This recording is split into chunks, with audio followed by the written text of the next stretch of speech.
Good morning बच्चों, chemistry के YouTube channel hello study point में आपका तहे दिल से स्वागत है।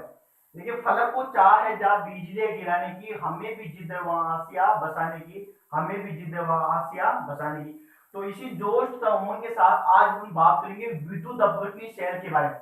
और इसको देखिए, अपने इसकी परिभाषा देखेंगे, इसकी बनावट देखेंगे, और साथ में अपन ये देखने वाला है कि ये जो विद्युत अपघटनी शैल है ये क्या काम आता है, या ये इसकी इंपोर्टेंस क्या है। और लास्ट में अपन देखने वाला है कि विद्युत अपघटनी शेल, और जो अपने पीछे वाले लेक्चर में पढ़ा था गैल्वेनिक शेल, अर्थात शेलों में अपन अंतर को देखेंगे कि किसमें एनोड केस आवेशित होता है और एनोड पे क्या होता है, कैथोड पे क्या प्रक्रिया होती है, या कैथोड केस आवेशित होता है। तो दोनों में अपन डिफरेंस भी साथ साथ देखते चलेंगे।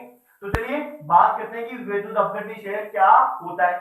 तो यहाँ पे आप ध्यान से देखेंगे कि देखिए, मैं एक डायग्राम यहाँ पे बना रहा हूं, आप इसको ध्यान से समझेंगे कि इसमें अपन ने एक पातल लिया सर्वप्रथम, और इसमें अपने दो इलेक्ट्रोड इसमें रख दी है। ये देखिए दोनों इलेक्ट्रोड, यहाँ पे धातु की दो इलेक्ट्रोड मैंने रख दी है। और इलेक्ट्रोड अपन जानते हैं धातु की छड़ें होती हैं, जो सक्रिय भी हो सकती हैं और निष्क्रिय भी हो सकती हैं, अर्थात रासायनिक अभिक्रिया में भाग भी ले सकती हैं और नहीं भी ले सकती। अब इन दोनों इलेक्ट्रोडों को यहाँ पे मैं एक चालक तार के माध्यम से जोड़ देता हूं। आप देख पा रहे हैं कि ये जो चालक तार मैंने जोड़ दिया है और ये इलेक्ट्रोड है। तो ये देखिए, ये कौन सा टर्मिनल है, ये धन टर्मिनल है और ये ऋण टर्मिनल है। इसको मैंने चालक तार के माध्यम से जोड़ दिया है। और यहाँ पे ये जो पात्र है इसमें विद्युत अपघट्य भर दिया है, इलेक्ट्रोलाइट विद्युत अपघट्य इसमें अपन ने भर दिया है। तो ये विद्युत अपघट्य मान लेता हूं मैं NaCl, मेरे पास विद्युत अपघट्य है। ये क्या है, ये विद्युत अपघट्य इलेक्ट्रोलाइट्स। और देखिए यहाँ पे ये जो धन टर्मिनल से जुड़ा हुआ इलेक्ट्रोड का अपन क्या बोलेंगे, एनोड। और इस एनोड पे अपन जानते हैं हमेशा ही ऑक्सीकरण की प्रक्रिया होती है, चाहे वो गैल्वेनिक सेल हो चाहे वह विद्युत अपघटनी सेल हो। तो हमेशा हमेशा याद रखिए कि एनोड पर ऑक्सीकरण की प्रक्रिया संपन्न होती है। और अपन जानते हैं ऑक्सीकरण का मतलब होता है इलेक्ट्रॉन का त्यागना। और यहाँ पे जो ऋण टर्मिनल से जुड़ी हुई इलेक्ट्रोड है इसको अपन बोलते हैं कैथोड। क्या बोलेंगे, इसको अपन कैथोड के नाम से जानते हैं। और कैथोड पे अपन जानते हैं अपचयन की प्रक्रिया संपन्न होगी। और यहाँ पे जो कैथोड है वो केस आवेशित है, वो ऋणावेशित है, और यहाँ पे जो एनोड है वो धनावेशित है। जबकि पीछे अपने गैल्वेनिक या वोल्टिक सेल देखा था, वहां पे एनोड ऋणावेशित था और कैथोड धनावेशित था। अब इस सेल को समझने से पहले अपन बात करते हैं कि यहाँ पे जो हमारे विद्युत अपघट्य क्या होते हैं। यहाँ पे देखिए मैंने लिखा है विद्युत अपघट्य, और विद्युत अपघटन क्या होता है, यानी कि इलेक्ट्रोलाइट्स और इलेक्ट्रोलाइटिक ये क्या होता है। तो इसको अपन पहले समझ लेते हैं, देखिए इसको अपन यहाँ पे देख लेते हैं, ध्यान से देखिएगा। मैं लिख देता हूं कि विद्युत अपघट्य, विद्युत अपघट्य ये देखिए ऐसे पदार्थ होते हैं जो अपने विलयन में आयनों की सहायता से चालकता दर्शाते हैं। यानी कि आप देख सकते हैं ये अम्ल भी हो सकते हैं। अम्ल बोले तो HCl मान लेता हूं मैं, HCl मान लो, और ये किस रूप में होनी चाहिए, ये एक्वस फॉर्म में होनी चाहिए। या मैं मान लेता हूं H2SO4, और ये भी किस रूप में होना चाहिए, यह भी एक्वस फॉर्म में होना चाहिए। तो ये हमारे क्या विद्युत अपघट्य है। यहाँ पे क्षार भी हो सकता है, और क्षार भी क्या होना चाहिए, एक्वस फॉर्म में होने चाहिए, जलीय अवस्था में या इसके विलयन में होनी चाहिए। इसी तरह लवण भी हो सकते हैं, सॉल्ट, तो ये भी क्या होना चाहिए, ये भी एक्वस फॉर्म में होनी चाहिए। तो ये आप देख सकते हैं कि ऐसे पदार्थ होते हैं जो अपनी जलीय या विलयन अवस्था में आयनों के माध्यम से चालकता दर्शाते हैं। तो ये अम्ल भी हो सकते हैं, क्षार भी हो सकते हैं, और साथ ही लवण भी हो सकते हैं। ये तो विद्युत अपघट्य अपन ने देखा है। इसके बाद में अपन देखते हैं विद्युत अपघटन की इलेक्ट्रोलाइटिक, विद्युत अपघटन क्या होता है? विद्युत अपघटन, जैसा कि आप नाम से देख पा रहे हैं कि विद्युत धारा की सहायता से अपघटन हो रहा है, यानी कि विद्युत धारा की सहायता से जो विद्युत अपघटन है वो टूटते हैं। अपघटन का मतलब होता है टूटना। मान लीजिए मैं यहाँ पे NaCl लेता हूं और ये NaCl किस रूप में है, ये जलीय अवस्था में है, और तो यहाँ पे मैं धारा प्रवाहित करूंगा, यानी कि विद्युत धारा में यहाँ पे फ्लो करता हूँ इसके विलयन में।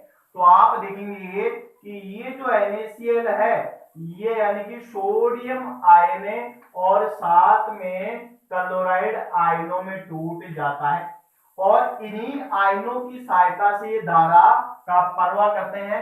अर्थात क्या दर्शाएंगे बच्चों, अर्थात यहाँ पे कंडक्टिविटी चालकता दर्शाते हैं।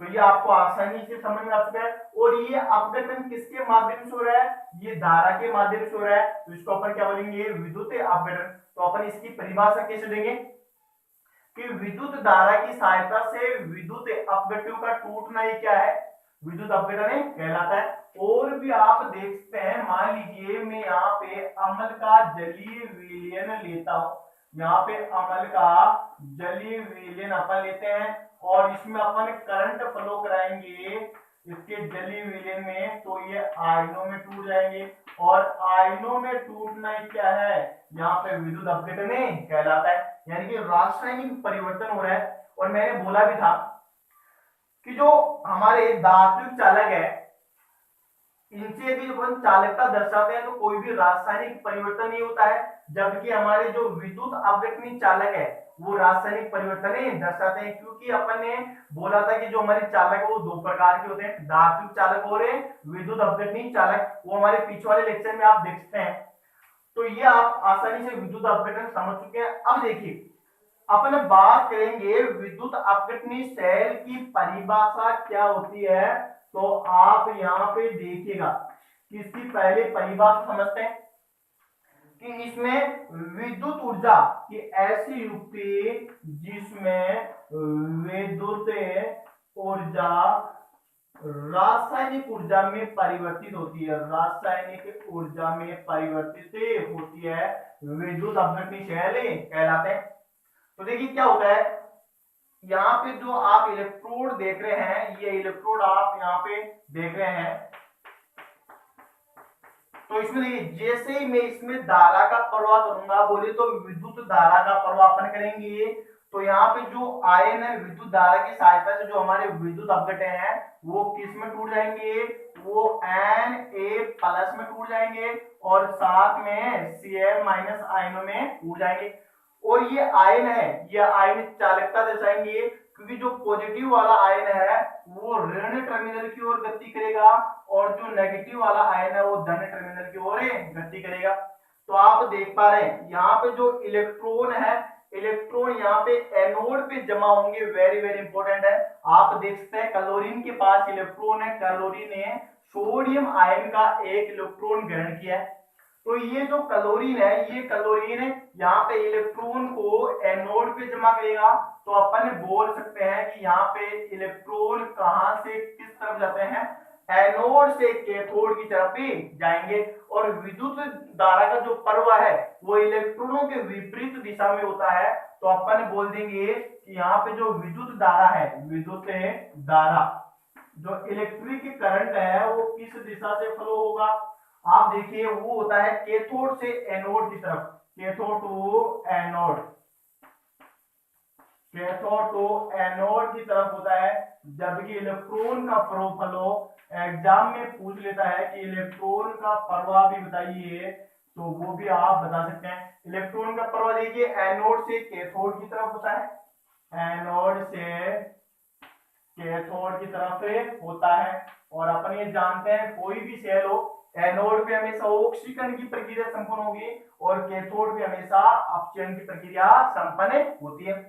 अब इसकी क्रियाविधि को अपन समझते हैं। देखिएगा ये जो इलेक्ट्रॉन है वो इसके ऊपर जमा होते जाते हैं, जमा होते जाते हैं।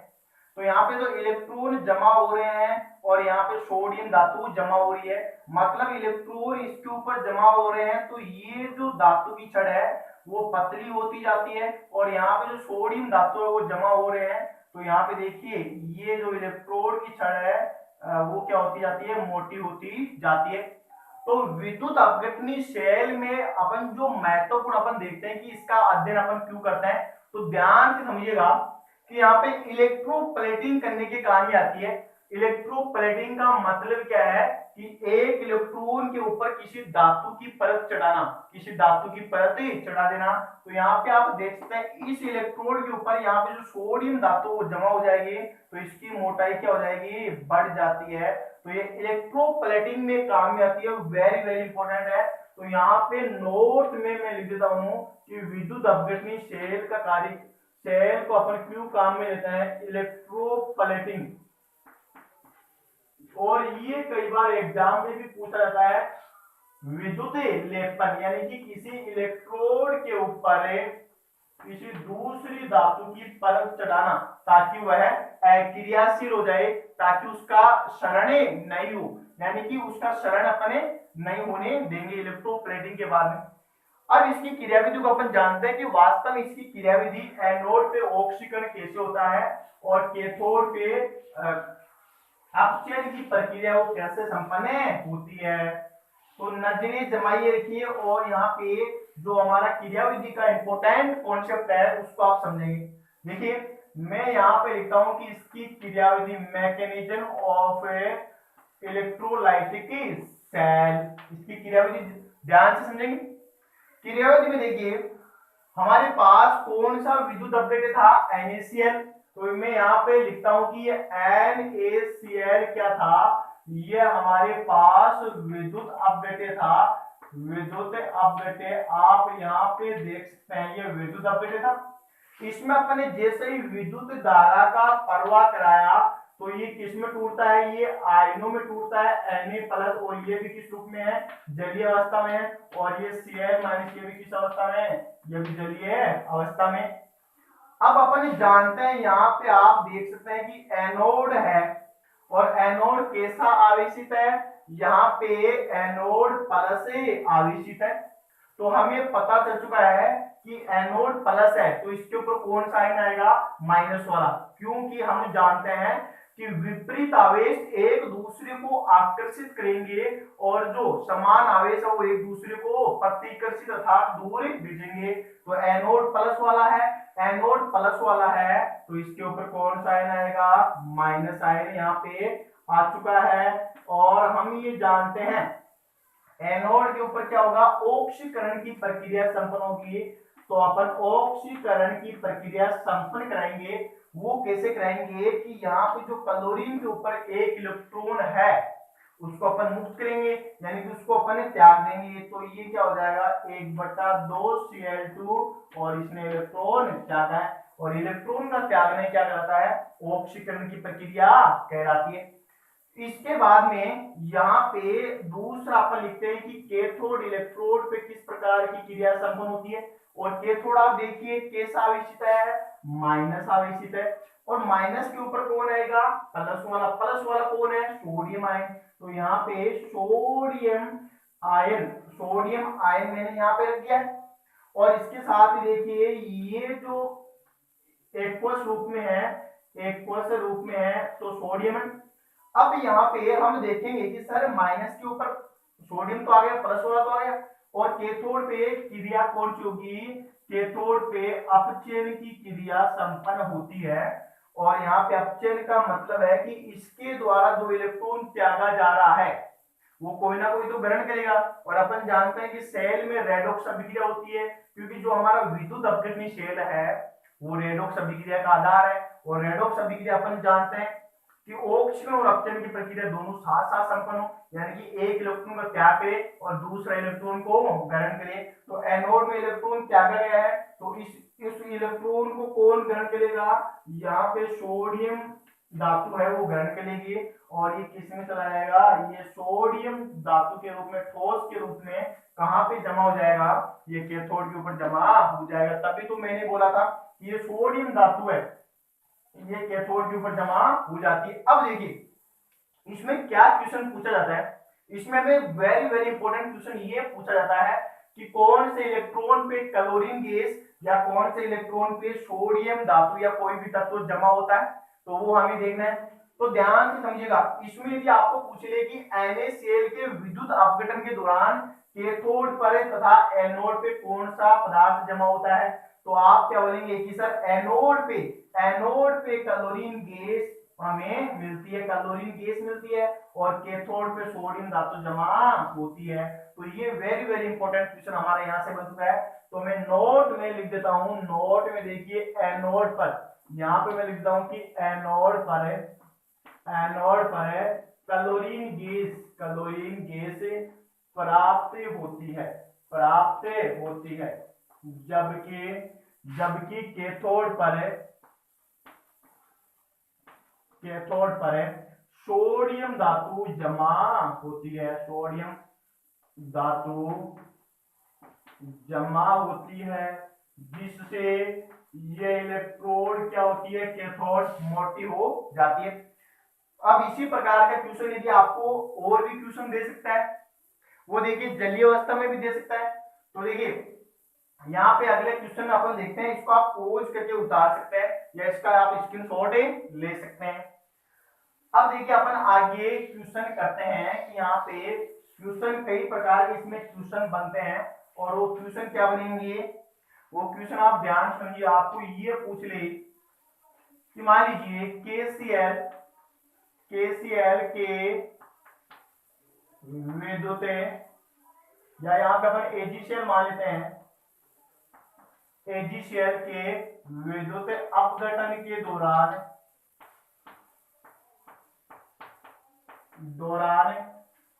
एनोड तथा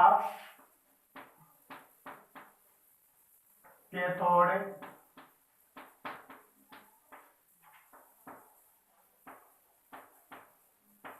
पर प्राप्त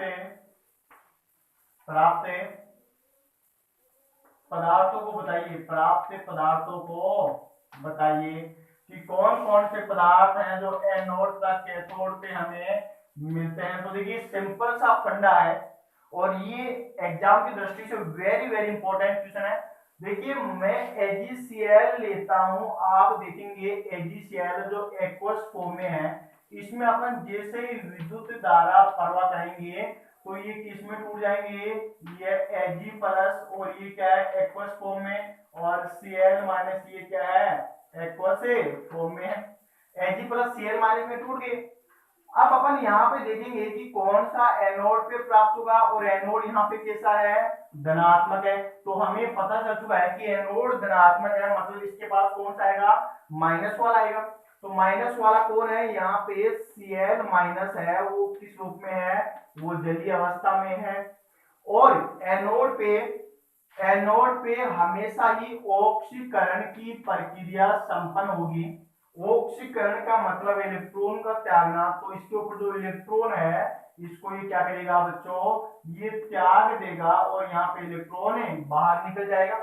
तो हमें पता चल चुका है कि एनोड पे क्लोरीन गैस प्राप्त होगी, तो कैथोड पे ऑटोमेटिकली हमें पता चल चुका है कि सिल्वर धातु या तो सॉरी जो Ag हमारा है, Ag ये जमा हो जाएगा। अब देखिए कैथोड पे अपन देख ही लेते हैं कि कैथोड पे, और कैथोड के आवेशित है माइनस, और माइनस पे कौन आएगा, ये प्लस वाला। तो यहाँ पे अपन इसके Ag प्लस कर दिया, और ये किस रूप में, ये जलीय अवस्था में, सॉरी एक्वस फॉर्म में। अब यहाँ पे आप देख लीजिए कि कैथोड पे जो हमारी अपचयन की प्रक्रिया संपन्न होगी, और अपचयन की प्रक्रिया संपन्न होगी मतलब इसके द्वारा त्यागा हुआ इलेक्ट्रॉन यहाँ पे Ag प्लस ग्रहण करेगा। तो ये इसने इलेक्ट्रॉन ग्रहण किया, और इलेक्ट्रॉन यहाँ पे ग्रहण किया, तो ये सॉलिड रूप में चला गया। तो हमें पता लग गया है कि यहाँ पे कैथोड पे सिल्वर धातु, तो हमें पता लग चुका है कि हमारी जो कैथोड पे Ag प्राप्त हो चुका है। तो अपन इस आधार पर आसानी से बता सकते हैं कि एनोड पे क्या प्राप्त होगा और कैथोड पे क्या प्राप्त होगा। तो ये विद्युत अपघटनी सेल भी आपको समझ में आ चुका है। और साथ में देखिए एक इंपॉर्टेंट पॉइंट यहाँ पे यह है कि यहाँ पे मैं नोट में लिखता हूं कि जो फेराडे के नियम है, फेराडे के नियम वो केवल और केवल विद्युत अपघटनी सेल पर ही लागू होते हैं, गैल्वेनिक या वोल्टिक सेल पे लागू नहीं होते हैं। तो मैं लिख रहा हूं कि यहाँ पे विद्युत अपघटनी सेल पे, विद्युत अपघटनी सेल पर ही फेराडे के नियम, आगे अपन चल के पढ़ेंगे कि फेराडे के दो नियम है, फेराडे के नियम लागू होते हैं।